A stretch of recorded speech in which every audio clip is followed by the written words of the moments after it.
Proddatur municipality పరిధిలోని 18వ ward SC colony వాసులకు వర్షాలు పడినప్పుడు మురుగునీరు వీధులలో నిలబడిపోవటం వలన తీవ్ర అసౌకర్యానికి గురవుతున్నారంటూ గతంలో స్థానిక కౌన్సిలర్ అలాగే మున్సిపల్ అధికారులకు విన్నవించగా ఎస్సీ కాలనీ నుండి కొత్తపల్లి మెయిన్ ఛానల్ మురుగు కాలువలకు అనుసంధానంగా కాలువ పనులు ప్రారంభించారని, కొందరు కాలువ నిర్మాణ పనులను అడ్డుకునే ప్రయత్నం చేశారని, అయితే మీడియా పోలీసుల సహాయ సహకారాలతో నేడు కాలువ పనులు ప్రారంభించినట్లు ఎంఆర్పీఎస్ నాయకులు ఎల్లయ్య మీడియా సమావేశం ఏర్పాటు చేసి వివరాలు వెల్లడించారు. ఈ సందర్భంగా ఆయన మాట్లాడుతూ ఎస్సీ ఎస్టీలను చులకనగా చూసే భావాన్ని అగ్రవర్ణాలు ఇప్పటికైనా విడనాడాలి అని హితవు పలికారు.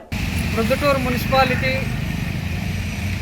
మోడమీదిపల్లె 18వ వార్డులో ఎస్సీ కాలనీలో వర్షాలు వచ్చినప్పుడు మురికి కాలువల నీళ్లు ఎటు పోవడానికి దారి లేకపోవడం చేత ఆ దగ్గరలోనే కొత్తపల్లె పబ్లిక్ కాలువ వెళుతున్న సందర్భంగా మున్సిపల్ అధికారులకు వార్డు కౌన్సిలర్లకు విన్నవించుకోగా మోడంపల్లె ఎస్సీ కాలనీ మురికి నీరు కొత్తపల్లె కాలువలో కలుపుటకు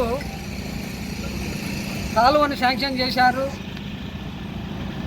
అవి తవ్వే క్రమంలో కొంతమంది ఆ కాలువ వద్ద నివాసం ఉండేవాళ్ళు అడ్డుకోవడం చేత పనులు ఆగిపోయినాయి. మాకు అన్ని ఛానళ్ళు, మీడియా ఛానళ్ళు, పత్రికలు, మున్సిపల్ సిబ్బంది, పోలీసు వారు సహకరించడం వల్ల గతంలో TV9 బాగా సహకరించింది. వీళ్ళందరి సహకారం వల్ల మళ్ళీ ఈరోజు పనులు మొదలైనాయి. మాకైతే సంతోషం.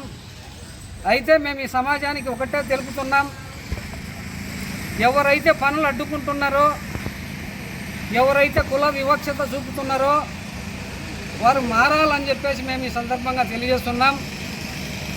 భారత రాజ్యాంగం ప్రకారము చట్టం ముందు అందరూ సమానులే, కుల మతాలకు అతీతంగా బతకాల్సినటువంటి ఈ సమాజంలో కులం చూపుతూ, వేలెత్తి చూపుతూ వాళ్ళ నీళ్ళు మాదిగల నీళ్ళు ఇక్కడనా అని చెప్పేసి మమ్మల్ని వేరు చేయడం తగదు.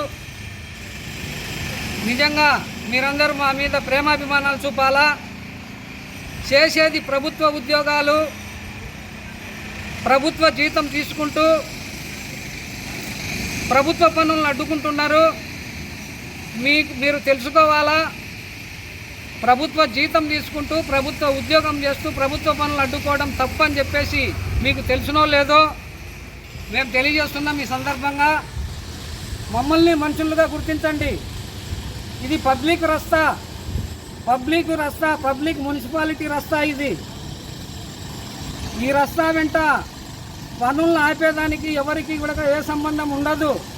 ఎందుకు మీరు మొరటుగా ప్రవర్తిస్తున్నారో, ఎందుకు మీరు ఈ విధంగా కులవిక్ష చూపుతున్నారో మీ అంతరాత్మను మీరే ఆలోచన చేసుకోవాలా.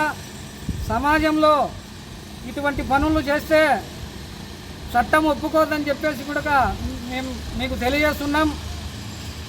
మిమ్మల్ని మేము ఒకటే ప్రాధేయపడుతున్నాం. ఇప్పటికి కూడా మేము ఇక్కడ 200 సంవత్సరాలుగా ఉంటున్నాం. ఇక్కడ మీరు ఒక 10-15 సంవత్సరాల కిందటి ఇక్కడ వచ్చి చేరుకొని మమ్మల్ని ఇబ్బంది పెట్టడం సరైన పద్ధతి కాదు. మమ్మల్ని ఇబ్బంది పెట్టడం మీకు సరైన పద్ధతి కాదు. మీరు మారండి, మమ్మల్ని మనుషులుగా గుర్తించండి. ఇంకా వాళ్ళు వీళ్ళు తేడా పెట్టుకోవద్దు. కులం మతం అని చెప్పేసి మమ్మల్ని దూరం పెట్టొద్దు. మిమ్మల్ని కోస్తే రక్తమే, మమ్మల్ని కోసిన రక్తమే. మాలో రక్తమే ప్రవర్తిస్తుంది, మీలో రక్తమే ప్రవర్తిస్తుంది. అందరము మనుషులమన్న సంగతిని గుర్తించి మా మీద మీరు ప్రేమాభిమానాలను చూసి మమ్మల్ని మీలో కలుపుకుంటే మేము కూడా డెవలప్ అవుతామని చెప్పేసి కూడా ఈ సందర్భంగా మీకు హితవు తెలుపుతున్నాం. జై భీమ్.